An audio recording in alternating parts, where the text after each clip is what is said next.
Hello மக்களே வணக்கம், this is Vinith Brototype ல இருந்து. இன்னைக்கு நம்ம என்ன பார்க்க போறோம் அப்படின்னா ஒரு நல்ல சாஃப்ட்வேர் இன்ஜினியர் எப்படி இருக்கணும் அப்படிங்கறத பத்தி தான் நம்ம பார்க்க போறோம். சோ அதுல முதல் விஷயம் என்ன அப்படினு பாத்தீங்கன்னா focus on a single domain. அதாவது ஒரு டொமைனை ஃபோக்கஸ் பண்ணி நம்ம வொர்க் அவுட் பண்ணணும். நிறைய பேர் சொல்லுவாங்க ஒரு நல்ல சாஃப்ட்வேர் இன்ஜினியர்னா நிறைய ப்ரோகிராமிங் லாங்குவேஜஸ் தெரிஞ்சிருக்கணும் அப்படிங்கறதெல்லாம். ஆனா ஒரு ஆரம்ப கட்டத்துல இருக்கிற ப்ரோகிராமருக்கு அது சரியான அட்வைஸ் கிடையாது. ஏன்னா நீங்க எல்லாத்துலயுமே கொஞ்சம் கொஞ்சமா கத்துக்கிட்டீங்க அப்படின்னா ஏதாவது ஒரு விஷயத்துல ஸ்ட்ராங் ஆக முடியாது. உங்க ஸ்கில் என்னன்னு உங்களால டிட்டர்மைன் பண்ணவே முடியாது. சோ அப்படி இருக்கிறத அவாய்ட் பண்றதுக்காக தான் நம்ம என்ன சொல்றோம் அப்படின்னா focus on a single domain அப்படின்னு சொல்லி நம்ம சொல்றோம். ஃபார் எக்ஸாம்பிள் இப்போ நீங்க வெப் டெவலப்மெண்ட் அப்படிங்கறது செலக்ட் பண்றீங்க, இல்ல ஆண்ட்ராய்ட் ஆப் டெவலப்மெண்ட் அப்படிங்கறது செலக்ட் பண்றீங்க அப்படின்னா அதை ஸ்பெசிஃபிக்கா அதுல ஃபோக்கஸ் பண்ணி ஒர்க் அவுட் பண்ணுங்க. அதுல ஒரு 2-3 ப்ராஜெக்ட் பண்ண ஆரம்பிங்க. அப்படி 2-3 ப்ராஜெக்ட் நீங்க பண்ணும்போது என்ன ஆகும் அப்படின்னா நீங்க ஒவ்வொரு விஷயங்கள் புதுசா கத்துக்குவீங்க. அப்படி கத்துக்கும் போது நீங்க ஆட்டோமேட்டிக்கா என்ன ஆவீங்கன்னா அந்த பர்டிகுலர் டொமைன்ல நீங்க ரொம்ப ஸ்ட்ராங் ஆயிருவீங்க. இப்படி ஒரு 6 to 7 months நீங்க டெடிகேட்டடா ஒரு பர்டிகுலர் டொமைன்ல ஒர்க் அவுட் பண்ணி ஒரு 2-3 ப்ராஜெக்ட் பண்ணதுக்கு அப்புறம் நீங்க என்ன பண்ணணும்னா நீங்க உங்களோட லிங்க்டின் ப்ரொஃபைல் இந்த விஷயங்களை அப்டேட் பண்ணணும். அப்டேட் பண்ணதுக்கு அப்புறம் நீங்க என்ன பண்ணணும்னா ஏதாவது ஒரு கம்பெனில இன்டர்னா நீங்க வந்து கேட்டு ஒர்க் போகணும். ஃபார் எக்ஸாம்பிள் இப்போ நீங்க மொபைல் டெவலப்மெண்ட் தான் உங்களோட டொமைனை செலக்ட் பண்ணிருக்கீங்க அப்படின்னா அந்த பர்டிகுலர் டொமைன்ல இருக்கிற ஏதாவது ஒரு கம்பெனில நீங்க இன்டர்ன்ஷிப்புக்கு அப்ளை பண்ணலாம். இந்த மாதிரி நான் வந்து செல்ஃபா ஒரு 6 to 7 months ஒர்க் அவுட் பண்ணியிருக்கேன், ஒரு 2-3 ப்ராஜெக்ட் பண்ணியிருக்கேன், இதுல வந்து நான் நல்லா ஸ்ட்ராங்கா இருக்கேன், எனக்கு ஒரு சான்ஸ் கொடுங்க அப்படின்னு சொல்லி நீங்க ஒரு இன்டர்ன்ஷிப் கேட்டு போகலாம். இந்த இன்டர்ன்ஷிப் கேட்டு போனதுக்கு அப்புறம் நீங்க அங்க உங்களோட ஸ்கில்லை இன்னும் டெவலப் பண்ண ஆரம்பிக்கணும். ஏன்னா அவங்களோட தேவைகள் வேற மாதிரி இருக்கலாம். நம்ம பேசிக்ஸ்ல படிச்சிருப்போம், நம்ம ஒரு ட்ரெண்ட் வச்சு படிச்சிருப்போம். அப்படி இல்லாம ஏதாவது மாற்றங்கள் தேவைப்படுதுன்னா அந்த மாற்றங்களை மாத்துறதுக்கும் நீங்க தயாரா இருக்கணும். இப்படி நீங்க ஒர்க் அவுட் பண்ணும்போது என்ன ஆகும் அப்படின்னா உங்களுக்கு ஆட்டோமேட்டிக்கா அதுல ஒரு எக்ஸ்பீரியன்ஸும் ஜென்ரேட் ஆகும். இதையே நம்ம முதல் பாயிண்ட் அவ்வளவு முக்கியமா சொல்றோம் அப்படின்னு பாத்தீங்கன்னா நிறைய பேரோட ப்ரொஃபைல்ல நீங்க எடுத்து பாத்தீங்கன்னா PHP தெரியும், எனக்கு பைத்தன் தெரியும், அது தெரியும், இது தெரியும், நிறைய போட்டிருப்பாங்க. ஆனா அவங்க கிட்ட ஒரு ப்ராஜெக்ட் பண்ணுங்க அப்படின்னு சொல்லி கொடுத்தாங்கன்னா அந்த ப்ராஜெக்ட் அவங்களுக்கு பண்ணவே தெரியாது. அந்த மாதிரியான ஒரு ஆளா நீங்க இருக்காதீங்க. ஒரு நல்ல சாஃப்ட்வேர் டெவலப்பர் இல்ல ஒரு நல்ல சாஃப்ட்வேர் இன்ஜினியர்னா எப்படி இருப்பாங்க அப்படின்னா அவங்களோட ஸ்கில்ஸ்ல அவங்க ரொம்ப ஸ்ட்ராங்கா இருப்பாங்க. சோ அந்த மாதிரி நீங்க முதல்ல ஒரு பர்டிகுலர் டொமைனை ஃபோக்கஸ் பண்ணி ஒர்க் பண்ண ஆரம்பிங்க. ரெண்டாவது பாயிண்ட், அண்டர்ஸ்டாண்ட் தி பேசிக்ஸ். பேசிக்ஸ்ல நம்ம முதல்ல ஸ்ட்ராங் ஆகணும். இந்த பேசிக்ஸ் அப்படின்னு சொல்றோம் அப்படி இந்த அரே லூப் அந்த மாதிரியான கான்செப்ட், ஆப்ஜெக்ட் ஓரியன்டட் ப்ரோகிராமிங்ல எடுத்துக்கிறீங்க அப்படின்னு இந்த அப்ஸ்ட்ராக்ட் கிளாஸ் அப்படிங்கிற விஷயம் என்ன அப்படிங்கிறது நீங்க ரொம்ப ஸ்ட்ராங் ஆகணும். இது ஏன் சொல்றோம் அப்படின்னா நீங்க ஒரு லாங்குவேஜ் படிச்சு முடிச்சுட்டு அதுல ஸ்ட்ராங் ஆயிட்டீங்க. அதுல ஸ்ட்ராங் ஆகிறதுக்கே உங்களுக்கு முதல்ல பேசிக்ஸ் வேணும். அதுக்கப்புறம் நீங்க வேற ஏதாவது ஒரு லாங்குவேஜ் கத்துக்கிறீங்க அப்படின்னு நினைச்சாலும் அதுக்கும் உங்களுக்கு இந்த பேசிக்ஸ் தான் சப்போர்ட் பண்ணும். இதுக்காகவே நிறைய டியூட்டோரியல்ஸ் நிறைய இடங்கள்ல இருந்து நம்ம பார்த்து படிச்சு தெரிஞ்சுக்கலாம். ஏன் நம்ம சேனல்லே பாத்தீங்க அப்படின்னா 100K கோடிங் சேலஞ்ச் அப்படிங்கிற ஒரு பிளேலிஸ்ட் இருக்கு. அந்த பிளேலிஸ்ட்ல பேசிக் கோடிங் எல்லாருக்கும் புரியுற மாதிரி சொல்லியிருப்போம். ஸோ இந்த மாதிரியான பிளேலிஸ்ட் நிறைய தேடி முதல்ல உங்களோட பேசிக்ஸ்ல நீங்க ரொம்ப ஸ்ட்ராங் ஆகுங்க. அது மட்டும் இல்லாம இந்த பேசிக்ஸ் கத்துக்கும் போது சும்மா தியரிட்டிக்கல் நாலேஜ் நம்ம காலேஜ்லயோ ஸ்கூல்லயோ சொல்லி கொடுக்குற மாதிரி இஃப் ஸ்டேட்மெண்ட்னா என்ன, வேரியபிள்னா என்ன, டேட்டா டைப்னா என்ன அப்படிங்கிறது சும்மா கேட்டு புரிஞ்சுக்கிறது மட்டும் இல்லாம அதுல சொல்லி இருக்கிற விஷயங்களை நீங்க ஒரு ப்ராஜெக்ட் மாதிரி பண்ணி பாருங்க. அப்படி பண்ணி பார்க்கும்போது உங்களுக்கு என்ன வரும் அப்படின்னா ஒரு ஹேண்ட்ஸ் ஆன் எக்ஸ்பீரியன்ஸ் வரும். அந்த ஹேண்ட்ஸ் ஆன் எக்ஸ்பீரியன்ஸ் வந்து உங்களுக்கு பேசிக்ஸ்ல ஸ்ட்ராங்காகவும் உதவும். அதே நேரத்தில் நீங்க ஒரு ஜாபுக்கு போகும்போது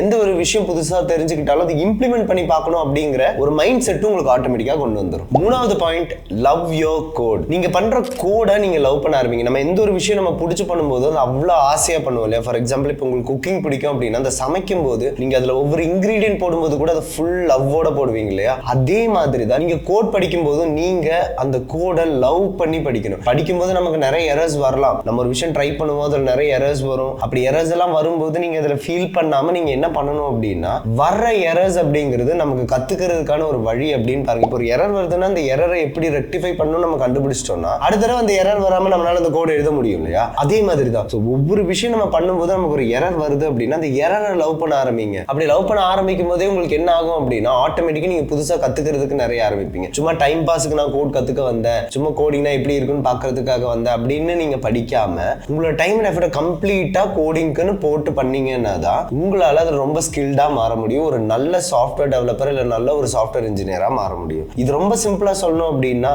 நமக்கு பிடிச்சவங்க இருப்பாங்க. நம்ம அது பேரண்ட்ஸா இருக்கலாம், நம்ம ஃப்ரெண்ட்ஸா இருக்கலாம், இல்ல நம்ம பாய் ஃப்ரெண்ட் கேர்ள் ஃப்ரெண்டா இருக்கலாம், யாரா வேணாலும் இருக்கலாம். அவங்க மேல ஒரு கேர் நமக்கு எப்பவுமே இருக்குல்ல. அவங்கள சுத்தியே நம்ம மைண்ட் எதுக்காவது ஓடிக்கிட்டே இருக்கும். இப்போ ஒரு விஷயம் பாக்குறீங்கன்னா இது வந்து அப்பாக்கு நல்லா இருக்கும், இந்த விஷயம் அம்மாவுக்கு நல்லா இருக்கும், இல்ல இந்த ஃபுட் ஐட்டம் அவங்களுக்கு பிடிக்கும் அப்படிங்கிற மாதிரி நம்ம யோசிக்கணும் இல்லையா? அதே மாதிரி தான் நம்ம ஒரு கோட் பண்ணும்போது நம்ம என்ன பண்ணணும்னா இந்த கோட்ல நம்ம இது ட்ரை பண்ணா இது ஒர்க் ஆகும், இது ஒர்க் ஆகலன்னா இப்படி பண்ணி பார்க்கலாம் அப்படின்னு சொல்லி நம்ம இந்த கோடை லவ் பண்ணி டெடிகேட்டடா ஒர்க் பண்ண ஆரம்பிக்கணும். அப்படி ஒர்க் பண்ணும்போது என்ன ஆகும்னா உங்க கரியர் ஆட்டோமேட்டிக்கா அதுல பில்ட் ஆக ஆரம்பிச்சிடும். ஏன்னா நம்மளோட இன்புட் எந்த அளவுக்கு கொடுக்குறோமோ அதுக்கேற்ற மாதிரி தான் நமக்கு அதுக்கான அவுட்புட்டும் கிடைக்கும். நாலாவது பாயிண்ட் என்ன அப்படின்னு பாத்தீங்கன்னா ப்ராப்ளம் ஓரியன்டட் ஸ்டடி. நம்ம ஒரு ஐடி கம்பெனில ஒர்க் பண்றோம் அப்படின்னா இந்த ஃபீச்சரை கிரியேட் பண்ணணும் அப்படிங்கிறது அந்த விஷயமா இருக்கும். அதில் நம்ம நிறைய ப்ராப்ளம்ஸ் இல்லை எரர்ஸ் ஃபேஸ் பண்ணுவோம். அதை பேஸ் பண்ணி நம்ம அதை ரெக்டிஃபை பண்ணி ஒர்க் பண்ணுவோம். ஆனா கத்துக்க ஆரம்பிக்கிற நேரத்தில் நீங்க என்ன பண்ண முடியும்? இதை யோசிக்க முடிக்கணும்ல. அதுக்கு தான் சிம்பிளா ஒரு ஐடியா என்ன சொல்றோம் அப்படின்னா, நீங்க கோடிங்ல ஒரு பர்டிகுலர் லாங்குவேஜ் நீங்க கத்துக்கிட்டு இருக்கீங்க அப்படின்னா அந்த லாங்குவேஜ் யூஸ் பண்ணி இப்போ வாட்ஸ்அப் மாதிரியான ஒரு டெக்ஸ்டிங் ஆப்போ இல்ல ஒரு ஷாப்பிங் ஆப்போ இல்ல ஒரு டிக்கெட் புக்கிங் ஆப்போ இந்த மாதிரியான விஷயங்கள் நீங்க கிரியேட் பண்ண ட்ரை பண்ணுங்க. அப்படி ட்ரை பண்ணும்போது என்ன ஆகும்னா நீங்க நிறைய இஷ்யூஸ் ஃபேஸ் பண்ணுவீங்க. அப்படி இஷ்யூஸ் ஃபேஸ் பண்ணும்போது அதை ரெக்டிஃபை பண்ண நீங்க ஒர்க் அவுட்டும் பண்ணுவீங்க. இப்படி ஒர்க் அவுட் பண்ணி ஆகும்போது என்ன ஆகும்னா உங்க கையில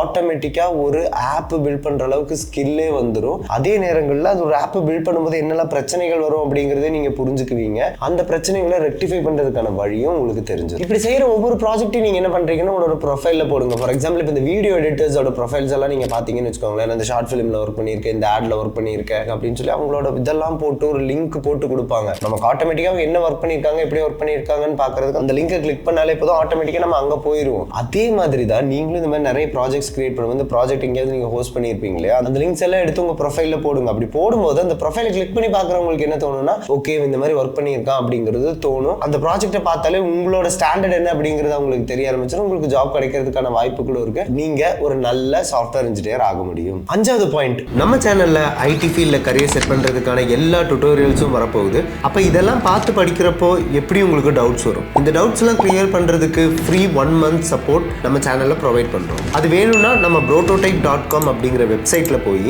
இந்த ஃபார்ம் ஃபில் பண்ணுங்க. இந்த ஃபார்ம் ஃபில் பண்ணீங்கன்னா நீங்க ஒரு டெலிகிராம் குரூப்புக்கு ரீடைரக்ட் ஆவீங்க. அந்த டெலிகிராம் குரூப்ல நீங்க எப்படி வேணாலும் தமிழ்லயோ இங்கிலீஷ்லயோ சாட் பண்ணியோ ஸ்கிரீன்ஷாட் அனுப்பியோ நீங்க உங்க டவுட்ஸை கிளியர் பண்ணிக்கலாம். அதே மாதிரி ஆன்லைன்ல வீட்டில் உட்காந்து படிக்கிறப்ப கான்சென்ட்ரேட் பண்ண முடியாதவங்களுக்கு இங்க வந்து நம்ம டீம் கூட நம்ம ஹப்ல உட்காந்து ஒர்க் அவுட் பண்ற Brocamp ஒரு ப்ரோக்ராமும் இருக்கு. இந்த ப்ரோக்ராம் பத்தி இன்னும் தெரிஞ்சுக்கணும்னா நம்ம வெப்சைட் விசிட் பண்ணுங்க. நீங்க எந்த ஒரு பேக்ரவுண்ட்ல இருந்து வந்தவங்களா இருந்தாலும் ஐடி ஃபீல்ட்ல கரியர் பில்ட் பண்ணணும்னா நம்ம இந்த ஃபீச்சர்ஸ் எல்லாம் யூஸ் பண்ணிக்கலாம். அதே மாதிரி இந்த நம்பர்லயும் கான்டாக்ட் பண்ணுங்க. அஞ்சாவது பாயிண்ட், இது ரொம்ப முக்கியமான பாயிண்ட். என்ன அப்படின்னு பாத்தீங்கன்னா ரெடி டு டேக் ரிஸ்க். நம்ம ரிஸ்க் எடுக்க தயாரா இருக்கணும். ஸோ சும்மா படிக்க ஆரம்பிக்கிறேன் இல்லை கோடிங் கத்துக்க ஆரம்பிக்கிறேன் அப்படிங்கும்போது சும்மா பேசிக்கான லாங்குவேஜஸ் கத்துக்காம கொஞ்சம் ஹார்டான விஷயங்கள் என்னவோ அதை கத்துக்க ஆரம்பிங்க. அப்படி கத்துக்க ஆரம்பிச்சதுக்கு அப்புறம் அந்த லாங்குவேஜ்ல ஹார்டான சில விஷயங்கள் இருக்கும், அதை வந்து ஃபோக்கஸ் பண்ணி கத்துக்க ஆரம்பிங்க. இப்போ ஒரு ஏபி எப்படி இன்டெகிரேட் பண்றது அப்படிங்கிற விஷயங்கள். இப்போ ஏபினா என்ன அப்படின்னு பாத்தீங்கன்னா நீங்க ஜொமேட்டோலாம் யூஸ் பண்றீங்க இல்லையா, அந்த ஜொமேட்டோல நீங்க டெலிவரி ஏஜென்ட் எங்க இருக்காங்க அப்படிங்கிறது பாக்குறது வந்து ஜொமேட்டோட மேப் எல்லாம் கிடையாது. அது நம்ம normal Google maps Zomato app கூட இன்டெகிரேட் பண்ணிருக்காங்க ஏபி யூஸ் பண்ணி. அது வந்து கூகுள் வச்சிருப்பாங்க இந்த மாதிரி கூகுள் மேப்க்கான ஏபி அப்படின்னு சொல்லி ஏபி எப்படி இன்டெகிரேட் பண்றது, இந்த மாதிரியான விஷயங்கள்லாம் நீங்க கத்துக்கோங்க. புதுசா ரிஸ்கியான விஷயங்கள், ரொம்ப ஹார்டான விஷயங்கள், இது பண்ண முடியாது அப்படின்னு சொல்ற விஷயங்களை தைரியமா ரிஸ்க் எடுத்து பண்ண ஆரம்பிங்க. ஏன்னா எந்த இடத்துல ஹை ரிஸ்க் இருக்கோ அந்த இடத்துல ஹை ரிவார்டு இருக்கும். நம்ம எந்த அளவுக்கு ரிஸ்க் எடுக்கிறோமோ அதுக்கேற்ற மாதிரியான பலன் கிடைக்கும். அப்படிங்கும்போது நம்ம தைரியமா அந்த ரிஸ்க் எடுத்து ஒர்க் அவுட் பண்றதுக்கு தயாரா இருக்கணும். ஆறாவது பாயிண்ட் என்ன அப்படின்னு பாத்தீங்கன்னா கோடிங் ஸ்டாண்டர்ட்ஸ். ஒரு சாஃப்ட்வேர் டெவலப்பர் ஒரு சாஃப்ட்வேர் இன்ஜினியருக்கு ரொம்ப முக்கியமான விஷயம் என்ன அப்படின்னு பாத்தீங்கன்னா கோடிங் ஸ்டாண்டர்ட்ஸ் அப்படிங்கிறது. நம்ம ஒரு கோட் எழுதுறோம் அப்படின்னு வச்சுக்கோங்களேன், அந்த கோட் எந்த மாதிரியா எழுதி இருக்கும், அது எவ்வளவு நீட்டா இருக்கு அப்படிங்கறத பேஸ் பண்ணி தான் நம்மளோட லெவல் என்னங்கிறது முடிவு பண்ணுவாங்க. நீட்டா இருக்கு அப்படின்னா அதோட அலைன்மெண்ட் அந்த மாதிரியான விஷயங்கள்லாம் கிடையாதுங்க. ஒரு வேரியபிள் இருக்குன்னா அந்த வேரியபிளுக்கு எப்படி நேம் கொடுக்கணும், ஒரு ஃபங்க்ஷன் இருக்குன்னா அந்த ஃபங்க்ஷனுக்கு எப்படி நேம் கொடுக்கணும், அதே மாதிரி இந்த மாதிரி நிறைய நேமிங் ப்ரொசீஜர்ஸ் எல்லாம் இருக்கு. இந்த ப்ரொசீஜர்ஸ் எல்லாம் நீங்க இன்டெப்தா படிக்கிறப்ப தெரிஞ்சுக்குவீங்க. ஸோ அந்த விஷயங்களை நம்ம தெளிவா புரிஞ்சுக்கணும். ஏன்னா ஒரு கோட் நம்ம எழுதி முடிக்கிறோம் அப்படின்னு வச்சுக்கோங்களேன், அந்த கோடை நம்ம அடுத்த தடவை பார்க்கும்போது நம்ம என்ன எழுதியிருக்கோங்கிறது நமக்கு புரியணும். அதை விட முக்கியமா நம்ம கூட வேற யாராவது பாக்குறாங்க அப்படின்னா அந்த கோடு அவங்களுக்கு புரியுற லெவலுக்கு நம்ம எழுதி இருக்கணும். ஸோ அந்த மாதிரி கோடு எழுதினாதான் okay he's a very good software developer இல்ல வெரி குட் சாஃப்ட்வேர் இன்ஜினியர் அப்படிங்கிற ஒரு மைண்ட் செட் அதை பாக்குறவங்களுக்கு தெரியும். ஏன்னா நம்ம நிறைய விஷயங்களை நம்ம சொல்லியிருக்கோம், perception is equal to reality அப்படின்னு. நம்மள ஒருத்தவங்க பாக்குறாங்க அப்படின்னா அவங்க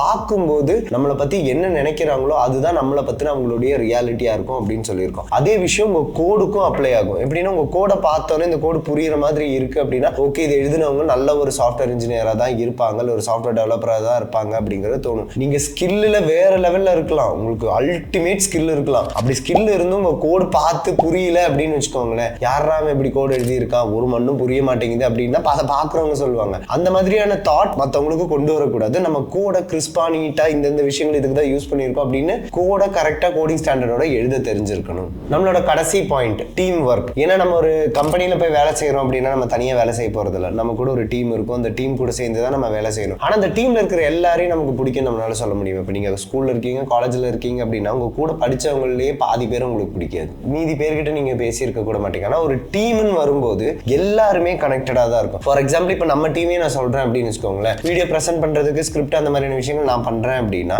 இந்த வீடியோ ஷூட் பண்றதுக்கு நம்ம கேமராமேன் இருப்பாரு. இந்த கேமராமேன் என்ன கவனிக்கணும் அப்படின்னா இந்த லைட்டிங் அந்த மாதிரியான விஷயங்கள்லாம் அவர் கவனிக்கணும். அவர் கவனிச்சுட்டு அதுக்கப்புறம் அவர் என்ன பண்ணுவாருன்னா அந்த வீடியோ கொண்டு நம்ம எடிட்டர் கிட்ட கொடுக்கும்போது அவர் என்ன பண்ணுவாரு, இது வந்து நம்ம கொடுக்கறது ரா வீடியோவா இருக்கும், அந்த வீடியோவை அவர் என்னென்ன போட்டு உங்களுக்கு இன்னும் பெட்டரா காட்ட முடியுமோ அந்த மாதிரியான விஷயங்கள் எடிட்டர் பண்ணுவாரு. எடிட்டர் இது பண்ணிக்கிட்டு இருக்கும்போது என்ன ஆகும்னா நம்ம டிசைனர் இருப்பாரு. டிசைனர் என்ன பண்ணுவாருன்னா நீங்க யூடியூப்ல பாக்குற இந்த தம்ப்நெயில்ஸ், இந்த வீடியோக்கான போஸ்ட் போடுறதுக்கான போஸ்டர், இதெல்லாம் அவர் வந்து நம்ம கான்செப்ட் என்ன அப்படிங்கறது பேஸ் பண்ணி அவர் கிரியேட் பண்ணணும். இப்படி இந்த ஒரு வீடியோ கிரியேட் பண்றதுக்கு கிட்டத்தட்ட 7-8 பேர் சேர்ந்து வேலை செய்ய வேண்டியது இருக்கு அப்படின்னா, அதே மாதிரி ஒரு ஆப் கிரியேட் பண்றதுக்கும் எப்படின்னா ஒவ்வொன்றுக்கும் தனித்தனியான டீம் இருக்கும். அந்தந்த டீம் அதை ஃபோக்கஸ் பண்ணி ஒர்க் பண்ணும். ஒவ்வொரு ஃபீச்சருக்கும் தனித்தனியா டீம் இருக்கிறது கூட பார்த்திருக்கீங்க. ஃபார் எக்ஸாம்பிள் ஒரு ஃபினான்ஷியல் சாஃப்ட்வேர் எல்லாம் கிரியேட் பண்றது நீங்க பாத்தீங்க அப்படின்னா இன்வாய்ஸ் மெயின்டைன் பண்றதுக்கு அதுக்கான கோட தனியா ஒரு டீம் பண்ணும், பேமெண்ட்ஸ்க்கு தனியா ஒரு டீம் பண்ணும், பேங்கிங் ரிலேட்டடான விஷயங்களுக்கு ஒரு டீம் தனியா பண்ணும். இந்த மாதிரி ஒவ்வொரு டீமும் தனித்தனியா அதுக்கான ஃபீச்சர்ஸை வந்து கோட் பண்ணி டெவலப் பண்ணுவாங்க. இப்படி இருக்கிறப்ப நீங்க எல்லாரு கூடயுமே பேசிதான் ஆகணும். நீங்க ரொம்ப முக்கியமா தெரிஞ்சுக்க வேண்டிய விஷயம் இல்ல ரொம்ப முக்கியமா புரிஞ்சுக்க வேண்டிய விஷயம் என்னன்னா, அந்த டீம்ல இருக்கிறவங்க எல்லாருமே உங்களோட கொலீக்ஸ் தான், உங்க ஃப்ரெண்ட்ஸ் அப்படிங்கிறது யாருமே கிடையாது. மேபி ஒரு 10 வருஷம் 15 வருஷம் ஒன்னா கூட ஒர்க் பண்றீங்க, இல்ல ஒரே இடத்துல ஒர்க் பண்றீங்க அப்படின்னா அதுக்கப்புறம் நீங்க ஃப்ரெண்ட்ஸா மாறலாம். இனிஷியலா நீங்க உள்ள போகும்போது தெரிஞ்சுக்க வேண்டிய விஷயம் என்னன்னா, உங்க கூட இருக்கிறவங்க எல்லாம் உங்களோட கொலீக்ஸ் மட்டும் தான், ஃப்ரெண்ட்ஸ் அப்படிங்கிறது யாருமே கிடையாது. அதே மாதிரி டீம் ஒர்க் பண்றதுக்கும் நிறைய டூல்ஸ் இருக்கு. இப்போ அஜைல்,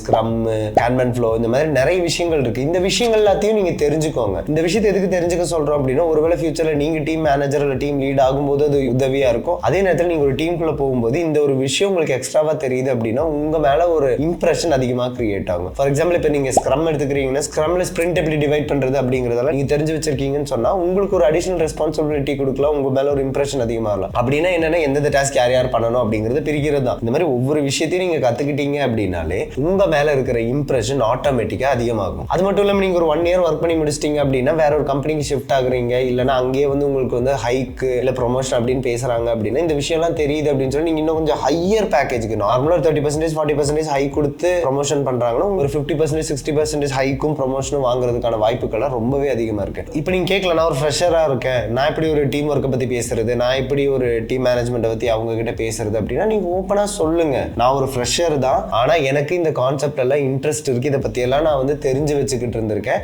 இந்த நாலேஜை என்னால டீமுக்குள்ள இம்ப்ளிமெண்ட் பண்ண முடியும் அப்படின்னு நீங்க ஓப்பனா நீங்க எந்த அளவுக்கு கான்ஃபிடென்ட்டா சொல்றீங்களோ அந்த அளவுக்கு அவங்களும் உங்களுக்கு ஒரு ப்ரையாரிட்டி கொடுக்க ஆரம்பிப்பாங்க. ஸோ இப்படி நீங்க உங்களை டீமுக்குள்ளே எஸ்டாப்ளிஷ் பண்ணிக்கோங்க. அதே மாதிரி உங்க டீம் மெம்பர்ஸ் கூட எல்லாரும் கூடயும் கனெக்டடா ஒர்க் பண்றது எப்படி அப்படிங்கிறதையும் நீங்க கத்துக்கோங்க. ஒரு நல்ல சாஃப்ட்வேர் டெவலப்பர் அல்லது சாஃப்ட்வேர் இன்ஜினியரா இருக்கணும்னா என்னென்ன தெரிஞ்சுக்கணும், எப்படி அது பண்ணணும் அப்படிங்கறத பத்தி நம்ம இன்னைக்கு பார்த்தோம். ஃபர்ஸ்ட் ஒரு டொமைனை மட்டும் ஃபோக்கஸ் பண்ணுங்க. அடுத்தது அதோட பேசிக்ஸை நல்லா கத்துக்கோங்க. மூணாவது உங்க கோடை நீங்க லவ் பண்ணுங்க. நாலாவது ப்ராப்ளம் ஓரியன்டட் ஸ்டடி, ஏதாவது ஒரு ப்ராப்ளம்ஸ் எடுத்து அதை எப்படி சால்வ் பண்றது கோட்ல அப்படிங்கறத பத்தி படிங்க. அஞ்சாவது ரெடி டு டேக் ரிஸ்க், எந்த அளவுக்கு ரிஸ்கியான டாஸ்க் கிடைக்குமோ அந்த டாஸ்க் எல்லாம் எடுத்து பண்றதுக்கு பாருங்க. ஆறாவது பாயிண்ட் உங்க கோடிங் ஸ்டாண்டர்டை ஒழுங்கா மெயின்டைன் பண்ணுங்க. ஏழாவது டீம் ஒர்க், ஒரு டீம் கூட எப்படி ஒர்க் பண்ணணும், எப்படி நம்மளோட ரேப்பை மெயின்டைன் பண்ணணும் அப்படிங்கிற விஷயம் எல்லாம் தெரிஞ்சுக்கோங்க. நம்ம சொன்ன பாருங்க. இதுதான் ஒரு நல்ல சாஃப்ட்வேர் இன்ஜினியரா இருக்கிறதுக்கு நம்ம தெரிஞ்சுக்க வேண்டிய விஷயங்கள். இதெல்லாத்தையும் நீங்க ஃபாலோ பண்ணுங்க. இப்போ நீங்க ஒரு டீம்ல ஒர்க் பண்றீங்க அப்படின்னா உங்க டீம்ல என்னென்ன பிரச்சனை இருக்கு, நீங்க எந்தெந்த விஷயங்கள்லாம் ஃபாலோ பண்றீங்க, இல்ல நீங்க என்ன மாதிரி டீம் ஒர்க் இதுக்கு ஃபாலோ பண்றீங்க, இல்ல உங்க கோடிங் ஸ்டாண்டர்ட் மெயின்டைன் பண்றதுக்கு நீங்க என்ன பண்றீங்க அப்படிங்கிற விஷயத்தை எல்லாத்தையும் நீங்க இந்த வீடியோ கீழே கமெண்ட் பண்ணுங்க. நம்ம அடுத்த வீடியோல சந்திப்போம்.